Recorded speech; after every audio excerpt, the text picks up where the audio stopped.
নমস্কাৰ, প্ৰথমতে সকলোকে মোৰ ইউটিউব চেনেললৈ স্বাগতম জনাইছোঁ। আজি আমৰ আচাৰ বনাম। আমবোৰ প্ৰথমতে ভালদৰে মোহাৰি ধুই লৈছোঁ মই ইয়াত দেখিছে।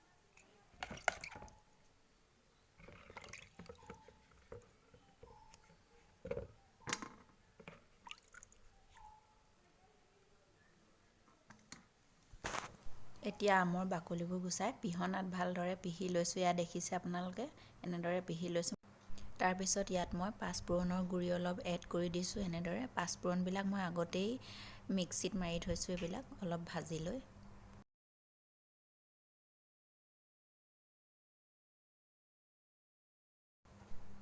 এতিয়া ইয়াত হালধি গুড়ি অলপ ছটিয়াই দিছোঁ মই।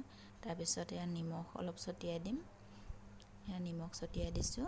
ইয়াৰ পিছত ৰেড চিলি অলপ পেকেট এটা দিম। এয়া দেখিবলৈ পাইছে আপোনালোকে, ৰেড চিলি গুড়ি অলপ দিছোঁ ছটিয়াই।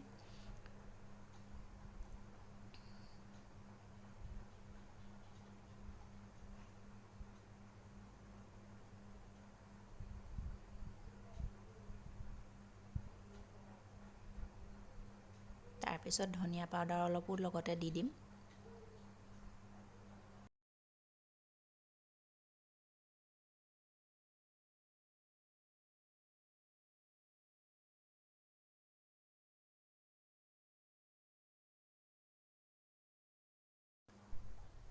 এতিয়া হেতা বা চামুচ এখনে ভালদৰে সকলোবিলাক খুচৰি মিলাই ল'ম।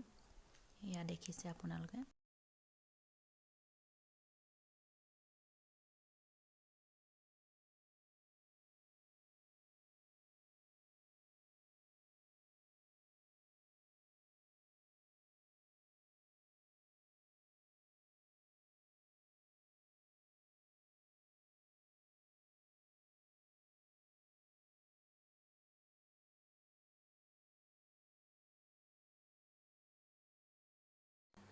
সকলোবিলাক ভালদৰে মিলাই হোৱাৰ পিছত তেল অলপ গৰম কৰি লৈছিলোঁ মই। ইয়াত তেল অলপমান গৰম কৰি তাত দি দিছোঁ।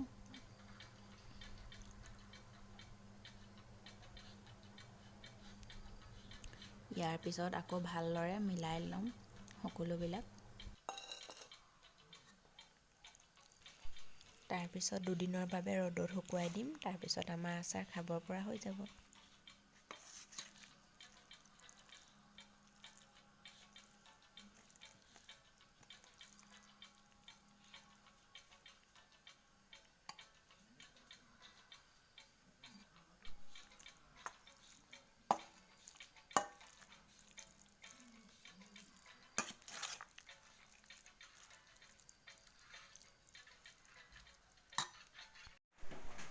এয়া দুদিন ৰ'দত দিয়াৰ পিছত আচাৰ খাব পৰা হৈ গ'ল।